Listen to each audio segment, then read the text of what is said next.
Bonjour, bienvenue à Lumière du Monde, votre émission diocésaine télévisée. Jasmin en compagnie de Anne. Bonjour à toi. Bonjour Jasmin. Alors aujourd'hui à l'émission. On vous parle d'un colloque pour une guérison de la mémoire où des intellectuels, des figures bien connues de chez nous invitent à nous réconcilier avec notre héritage chrétien et à bâtir des ponts avec le monde aujourd'hui. C'est à découvrir. Oui, et puis j'ai participé à ce colloque-là. Vraiment, vous allez voir les figures médiatiques qui ont participé, étonnant. Un témoignage de foi vraiment interpellant. Pierre Racicot, on l'a appelé la vidéo qui circule beaucoup sur notre web télé ecdq.tv, le dernier hold-up. Alors, la conversion d'un criminel à ne pas manquer à votre émission aujourd'hui. Bonne émission.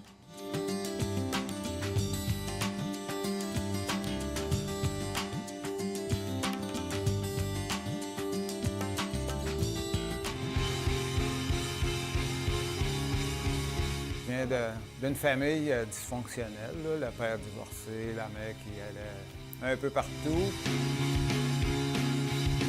J'ai commencé à voler à l'âge de 6 ans à l'étalage. À 12 ans, j'ai commencé à faire des vols d'auto, des vols par infraction. Je me disais, mais j'ai 18 ans, je vais arrêter de voler. J'avais peur d'aller en prison. Puis je suis quelqu'un qui ne croyait pas en Dieu.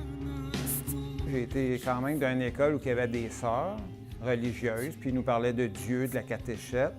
Fait que ça te reste quand même en toi de dire, il existe-tu? S'il existe, pourquoi telle affaire? Pourquoi je vais rester comme mon père pauvre toute ma vie, puis Dieu n'existe pas, je vais aller voler, je vais avoir du fun sur la terre, puis je me suiciderai, mais que l'épreuve soit trop grosse. Je m'étais tout le temps dit ça. Je veux partir un instant, je veux mourir. Tu entends au fond de moi, je sais que tu viendras. À 18 ans, j'ai pas arrêté. Hein? On devient qu'on n'a plus le contrôle de notre vie. J'ai continué à voler. J'ai commencé à faire des vols à main armée. Quand j'ai sorti de mon 2 ans, j'ai fait 1 an là-dessus. Là, j'ai commencé à faire des vols de banque avec des amis. Puis là, j'ai dit, Mike, pourquoi qu'on fait ça à 3? Je suis capable de faire ça tout seul. J'ai continué tout seul à faire des vols de banque. Je me suis fait reprendre encore. J'ai pogné une sentence de 7 ans. 2 ans et demi après, j'ai eu un gardien avec un escorte. Je m'y ai sauvé. Je l'ai pogné à la gorge avec une paire de ciseaux, puis je me suis sauvé avec ma blonde. Là, j'ai continué à faire des vols de banque. Puis là, je me disais, je ne rentrerai pas en prison, sinon je vais y aller trop longtemps, mais que la police me pogne, si ça me tire pas, je vais me suicider. Sauve-moi, sauve-moi. À cause des vols de banque, j'étais dangereux, je tirais facilement.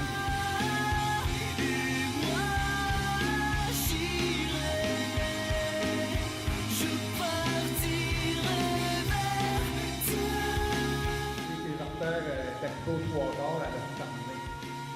Fait que, mais moi, là, je pensais que je mourrais, mais je réapparaissais sur un autre terre. On peut pas fuir la vie, là. Fait que j'ai continué tout l'été 1983 à faire des vols de banque. Pas de cagoule, pas de gants. Je sauvais du temps dans les banques où je pognais des gardiens puis je faisais sortir l'argent avec une prise d'otage. Et puis comme toujours, la fin est arrivée, il n'y a pas le choix là-dessus. Puis j'ai été cerné, je venais de faire un vol de banque, on a été suivis. J'ai été avec quelqu'un, puis on a rentré dans une maison pour sauver de la police, puis on a été cerné. Puis la prise d'otage a duré je ne sais pas combien longtemps, peut-être 5-6 heures. Puis moi, j'ai dit aux policiers dehors, j'allais parlementer avec eux dehors, puis je leur disais que aussitôt, je vais me suicider, puis mais que je sois mort, mon partenaire va sortir avec la femme qui était là avec nous autres en otage. Fait que moi, j'avais toujours sur moi du stuff aux États-Unis, au lieu de la pendaison, qu'est-ce qu'ils donnent, là, de l'Eutanil. J'avais ça avec moi, puis c'était un CC par 10 livres. Puis une de mes grosses seringues avait brûlé. J'avais eu un paquet voleur d'un vol de banque, puis elle avait brûlé. Fait qu'il fallait que je prenne ma petite seringue, puis je la fasse en 2 coups. Puis je me suicidais, mais c'était pas « oh non, il faut que je me suicide ». Qu'est-ce qui se passe là? C'était en moi, mais que je sois cerné, je savais que j'étais pour me suicider si la police ne me tuait pas. Mais j'ai parlé à Dieu. juste avant de me suicider. J'étais tout seul dans la chambre, j'ai dit à Bill, mais que je sois mort, tu sortiras. Puis là, dans mes mots comme ça, j'ai parlé à Dieu, puis j'ai dit, je sais pas si tu existes, mais si tu existes, je te demande avec ma blonde, puis elle est enceinte, puis mon enfant, tu sais. Puis là, j'ai reçu, le Saint-Esprit, je le sais à cette heure, c'était ça, m'a comme touché l'amour de Dieu. Puis là, j'ai eu des larmes. J'ai dit, quoi, c'est ça, des larmes avant de se suicider? Là, je commencerai pas à avoir des émotions, je n'ai pas eu de ma vie. Fait que c'était le Seigneur, mais je ne le savais pas. Je venais de faire une prière de repentance, tu sais, puis je disais, il existe soit avec elle, moi, je mérite d'aller en enfer. Fait que... Puis là, je me suis injecté à intraveineuse de 14 cc. Je me suis mis dans le bras pour me dépêcher. Puis là, mon partenaire est rentré dans le cadrage de porte. Il a dit « Pierre, laisse-moi pas tout seul, on va aller en prison ensemble. » Puis j'ai dit « Bill, je te fais pas un coup de cochon, je te l'ai dit, mais qu'on se fasse pogner, la police me tue pas, moi je me suicide. » Fait que j'ai perdu quelques secondes à y parler, puis là, j'ai recontinué. Puis je m'ai réveillé 3-4 jours après à l'hôpital. J'étais dans le coma. Et puis... ma mère a appelé à l'hôpital parce qu'elle était en auto à Sherbrooke, mon père était à Magog, puis j'étais à ses ondes de radio aussi. Avant que la police appelle dans la prise d'otage, je parlais au téléphone à des ondes de radio. Puis ils m'ont entendu parler à ces ondes, à CKVL, puis tout ça en direct. Fait qu'ils savaient que j'étais à l'hôpital, puis ils ont appelé, ils ont dit non, il est décédé. Parce que c'était 3 transfusions qu'ils me faisaient, puis je ne revenais pas à moi. Puis en fin de compte, je suis pas mort. 4 jours après, je reviens tranquillement. Tu sais, tu bouges, là, tu reviens à toi, qu'est-ce qui arrive là? Je suis pas mort. Puis tu es un peu embrouillé. Fait que j'ai été attaché aussi. Fait que ça a été dur de revenir encore sur cette planète-là, comme je me disais dans ma tête. Quoi, j'étais encore sur cette planète-là.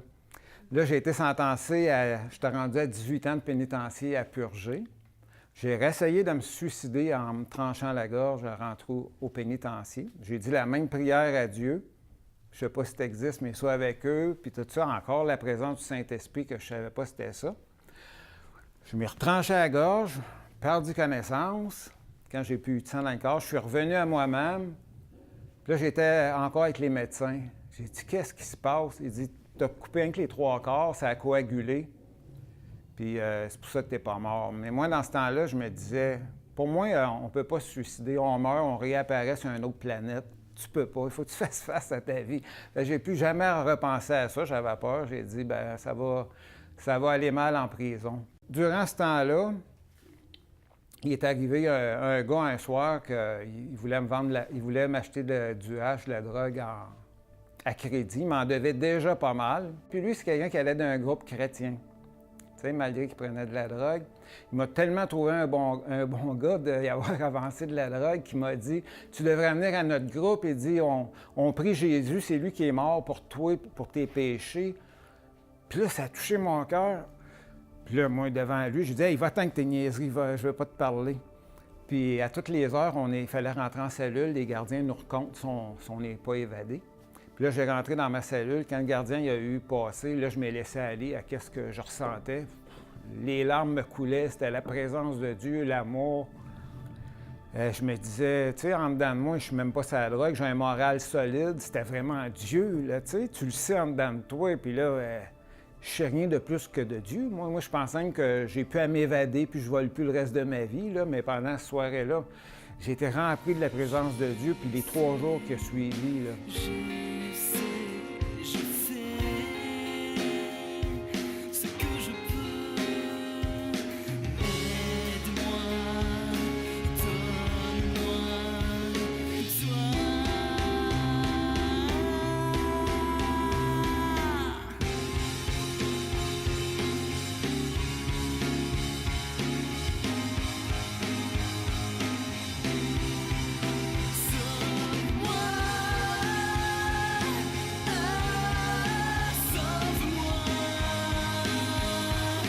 sauve-moi de Là, j'ai connu Jésus petit à petit. Ça a changé ma vie. J'ai commencé à lire ma Bible, à prier, à aller dans les réunions qu'on avait avec différents groupements chrétiens qui venaient nous visiter. Ma vie a changé. Dieu en prison, j'ai vécu de quoi de surnaturel. Il a dit « Je vais te sortir ». 1 an après, quand j'ai passé devant la commission des libérations conditionnelles, Même moi, je me disais, pour moi, c'est pas Dieu qui m'a parlé. Puis là, je me trouvais fou. J'ai dit, mais tout le monde m'attendait dehors, voir si c'est vrai, je vais avoir une libération. Puis quand j'ai été devant eux autres, la commission, je leur ai conté ma vie, puis je leur ai dit, bien, pourquoi je volerais? Pourquoi je n'aurais pas volé avant? Je ne croyais pas en Dieu. C'est la seule raison, je ne vole plus, c'est fini ma vie. Puis je lui disais, ça ne me dérange pas de rester en prison, là aussi, libérez-moi pas.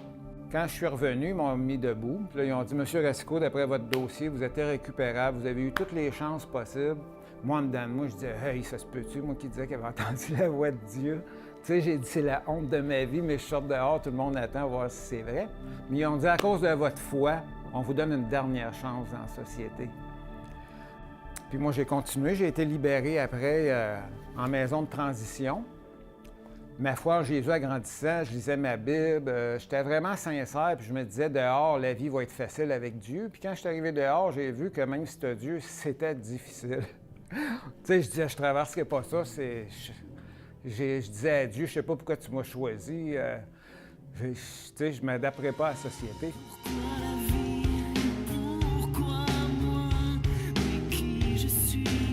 À un moment donné, j'ai fait un bon temps avec le Seigneur de prière là, pendant 2 mois, puis je disais, là, je suis tanné, il faut que tu te fasses quelque chose. Puis j'ai eu une autre révélation du Seigneur dans mon cœur, puis c'était le verset qui disait, ne suis-je Dieu que de près, ne suis-je pas aussi Dieu de loin. Puis là, il disait, à partir de là, arrête de t'inquiéter si j'étais avec toi ou pas, parce que moi, tous les 2 jours, bon, peut-être Dieu m'aime plus, peut-être qu'il est plus avec moi. Puis là, j'ai eu un autre paix, j'ai continué à avancer, puis il a toujours arrivé quelque chose dans ma vie. Moi, j'ai appris que Jésus ne nous demande pas de réussir, mais de persévérer. Parce qu'il n'y a pas grand-chose, j'ai réussi quand même, mais j'ai tout le temps persévéré. T'sais, on regarde en arrière, on voit Jésus fait une œuvre en nous, mais tranquillement. Au début, on dirait que ça va vite, puis après, mais il se passe toujours quelque chose. Puis j'ai plus jamais eu de doute de dire qu'est-ce qu'il y a après la mort. La journée où j'ai connu Jésus, je ne m'ai jamais reposé la question, y a-t-il quelque chose après la mort, c'est quoi? Je l'ai su le reste de ma vie, même quand j'avais le goût d'arrêter ou de moins foncer. Je regarde les jeunes aujourd'hui, puis je ne suis pas gêné de lui parler de Jésus. Là. C'est la meilleure gang avec qui être, c'est celle avec Jésus. Les apôtres étaient jeunes, c'est pas pour rien. Jeunes, on fait même des erreurs toutes, mais on a une excitation dans nous autres dans la vie pour foncer. Puis c'est vraiment la meilleure place avec Jésus. Recommencer ma vie, j'aimerais ça, là, la recommencer sans être un criminel, mais vraiment être avec Jésus. Un coup, tu as connu Jésus, il y a une paix qui vient de lui que tu ne la retrouves pas ailleurs. Il faut toujours que tu reviennes à Jésus. Tu sais, c'est une paix qui donne la paix dans ta tête, dans tes pensées, dans ton cœur.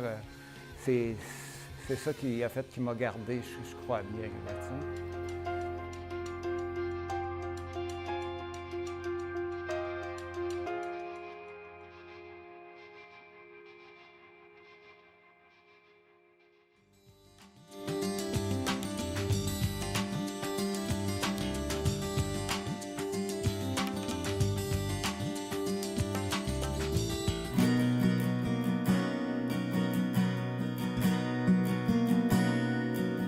On sait que la mémoire, c'est fondateur pour notre identité. Alors, c'est au fond, au-delà de la mémoire, la vraie question, c'est celle de l'identité. Et au Québec, on vit sur une conception de l'histoire très brisée, en fait, avec la Révolution tranquille, qui a été un formidable bond de modernisation du Québec.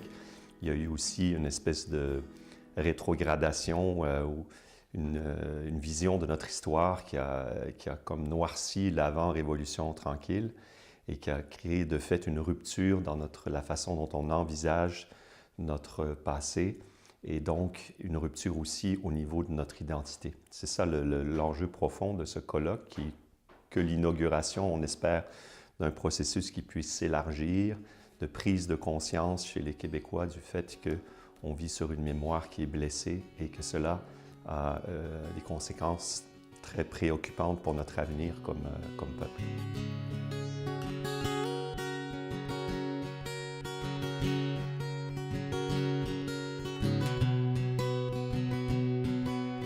La mémoire québécoise est intoxiquée, est empoisonnée par le mythe de la grande noirceur, qui nous rend absolument étrangers à tout un pan de notre passé et qui rend ce passé inaccessible d'une certaine manière. Donc les Québécois sont obligés de se définir sur une période historique assez courte qui commence en 1960. Et c'est en 1960 qui renie ses propres racines. Alors si on avait par exemple la Révolution tranquille, dont je suis un héritier heureux, que je chante, que je célèbre comme d'autres, la Révolution tranquille, il faut se rappeler qu'elle a été préparée par exemple pendant une quarantaine d'années, sinon davantage, qu'elle s'inscrit dans l'histoire longue d'un peuple. Donc de ce point de vue, je crois qu'on devrait, au-delà même de la seule question religieuse et de la place du catholicisme dans notre mémoire collective, se réconcilier avec l'histoire longue du Québec. Ça implique aussi, par exemple, de pouvoir porter un regard neuf et vivant sur, par exemple, l'épopée de la Nouvelle-France. C'est-à-dire la Nouvelle-France, aujourd'hui, est une matière historique morte pour bien les Québécois. Il ne serait pas insensé de se retourner vers ses origines qui nous parlaient encore il y a quelques décennies.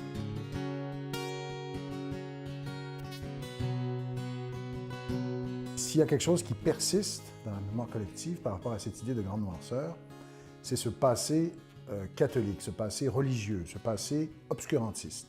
Et de la même façon, au Québec, on a reproduit ce que les Français ont fait, tous les pays qui ont eu aussi des périodes assez révolutionnaires, c'est-à-dire qu'on reproduit une sorte de manichéisme, là, une dichotomie très nette entre un avant et un après, l'après étant lumineux, et l'avant étant obscurantiste, et dans le cas du Canada français, c'est l'obscurantisme de la superstition, de la religion.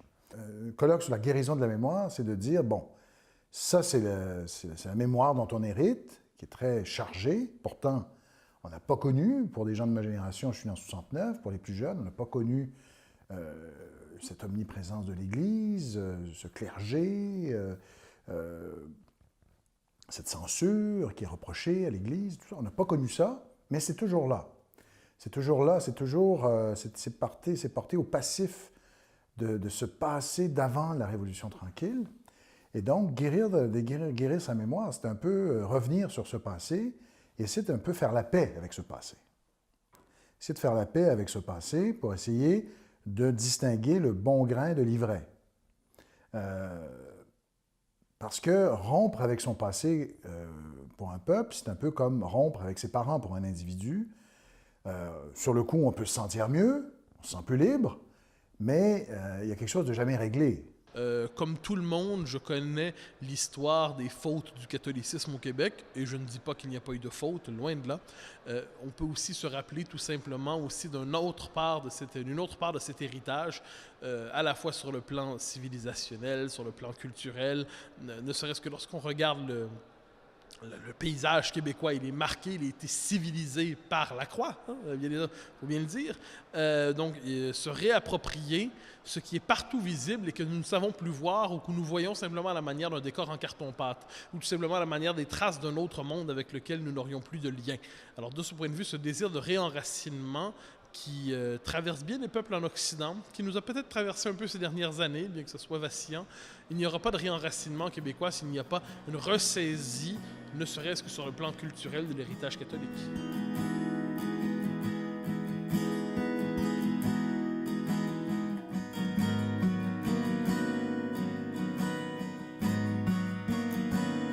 Alors, le discours qu'on devrait plutôt tenir, moi, en ce qui me concerne, c'est que c'est le droit à l'inventaire. Je l'ai dit un peu, je pense qu'on doit avoir la maturité, comme peuple, de faire l'inventaire de ce passé religieux et de discriminer ce qui est positif et de ce qui ne l'est pas. Il y a des aspects négatifs dans l'histoire religieuse du Québec, dans l'histoire de l'Église. Tout ça doit être dit. Il n'y a pas de problème. Il faut même que l'Église puisse le dire. L'Église du Québec, idéalement. Et ensuite, de l'autre côté, dire oui, il y a eu ça, mais il y a eu autre chose. Il y a un volet plus lumineux. D'abord, rappelons-nous que la colonie, en partie, a été fondée par des mystiques. C'était le 17e siècle. C'est pas rien. C'est quand même incroyable. Des gens qui sont allés au milieu de nulle part pour fonder une colonie, Montréal. Il y a eu beaucoup d'entraide, de solidarité qui ont été démontrées par les frères, les sœurs au fil des siècles. C'est extraordinaire. Le combat pour la langue française, le développement du mouvement coopératif. On pourrait donner plusieurs exemples. Alors non, tout n'était pas noir avant l'arrivée du féminisme et puis de la Révolution tranquille, et puis qui sont deux très bonnes choses, mais qu'il y a des choses là-dedans qui laissent à désirer. Mais c'est pareil pour l'Église, c'est pareil pour l'histoire, c'est pareil pour les relations hommes-femmes. Il y a des très bonnes choses et des choses qu'il faut mettre de côté. Alors pour moi, ça a été vraiment une guérison personnelle, mais qui s'imbriquait dans un cheminement aussi avec mon histoire au niveau du Québec. Alors c'est pour ça qu'on m'a demandé de venir raconter cette guérison de la mémoire. Le jour de ma conversion, ce 10 janvier 2001, j'ai vraiment, dans cette conversion-là, où vraiment l'Esprit Saint m'est tombé dessus, où on appelle ça, en jargon, le baptême dans l'Esprit Saint, j'ai vraiment été guérie au niveau je dirais, de tout le ressentiment personnel que je vouais aux hommes, aux institutions, quelles qu'elles soient, mais notamment et spécifiquement l'institution de l'Église catholique romaine. Il y avait une colère en moi que je souffrais d'injustice. J'étais une victime, dans le fond, de toutes ces années, de cette Église, de cette histoire. Puis tout ça, oui, c'était pour moi personnellement, dans ma vie personnelle, mais ça s'imbriquait dans une réalité sociale ici au Québec. Alors, je suis une femme qui vit au Québec, je suis une Québécoise.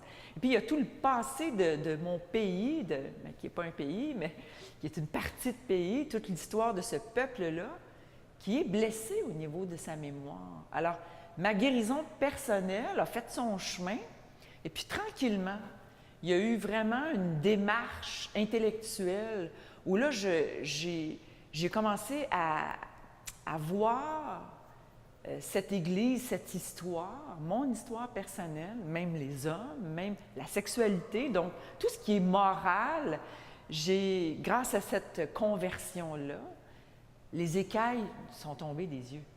Puis là, j'ai vu, je dirais, d'une façon objective, l'histoire, mon histoire, l'histoire du Québec, d'une façon objective aussi l'Église, son histoire, son héritage, l'héritage que je recevais de cette Église-là, qui est l'héritage de mon peuple, qui est l'histoire de mon peuple.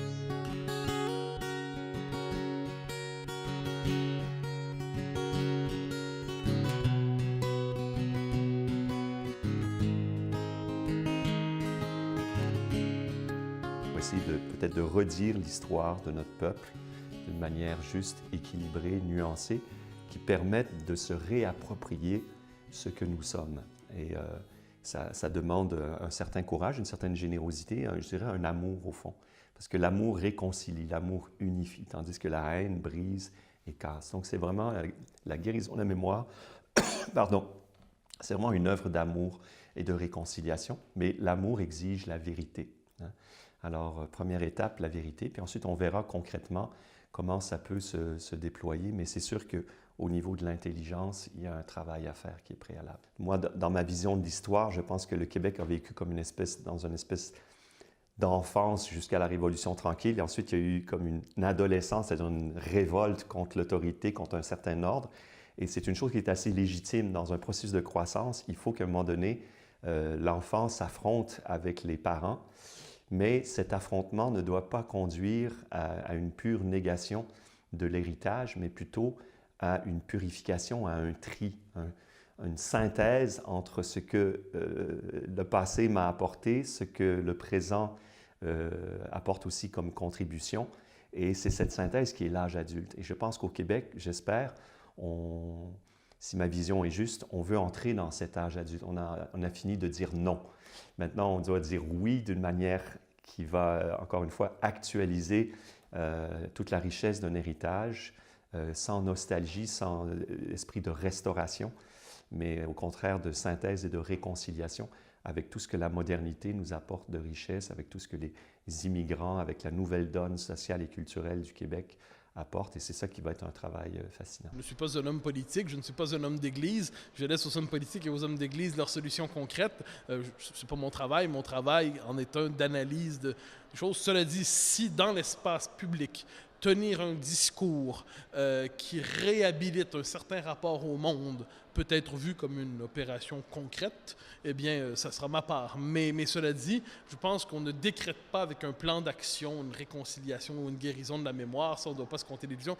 C'est le travail d'une génération, de 2 générations, de 3 générations. Je pense que si on peut, au minimum, modifier un peu notre rapport à l'expérience historique québécoise, ce serait déjà beaucoup. Réfléchir en colloque comme ça aujourd'hui, ça peut paraître, bon, on se dit, est-ce que ça va vraiment changer quelque chose? Mais dans 5 ans, dans 10 ans, les esprits muent tranquillement, les choses évoluent et nous pourrions être surpris.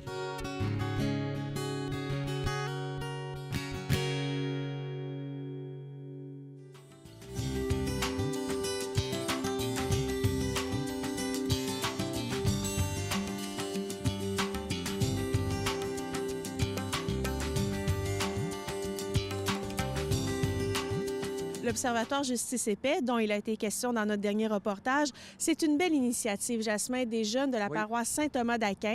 Ils ont été regroupés là, par le père Martin Lagacé. Restez à l'affût de leurs activités à venir. C'est à découvrir sur observatoirejusticepaix.org. Oui, la semaine prochaine à l'émission, un beau témoignage d'un artiste handicapé qui éprouve des problèmes de santé mentale, mais la foi chrétienne là, vient complètement changer sa vie. On parle aussi Monseigneur Louis Corriveau, un nouvel évêque auxiliaire à Québec. On le rencontre. Et puis, une capsule de l'Avent pour bien se préparer à Noël. À la semaine prochaine. Lumière du monde, c'est un message d'espérance pour notre monde. Toutes les semaines, nous vous présentons différents visages de l'Église catholique de Québec et de son héritage bâti dans la foi. Venez voir comment le Christ change des vies. Sous forme de reportages, d'entrevues, de témoignages, cette émission se veut une lumière sur les questions d'aujourd'hui et les préoccupations de notre monde.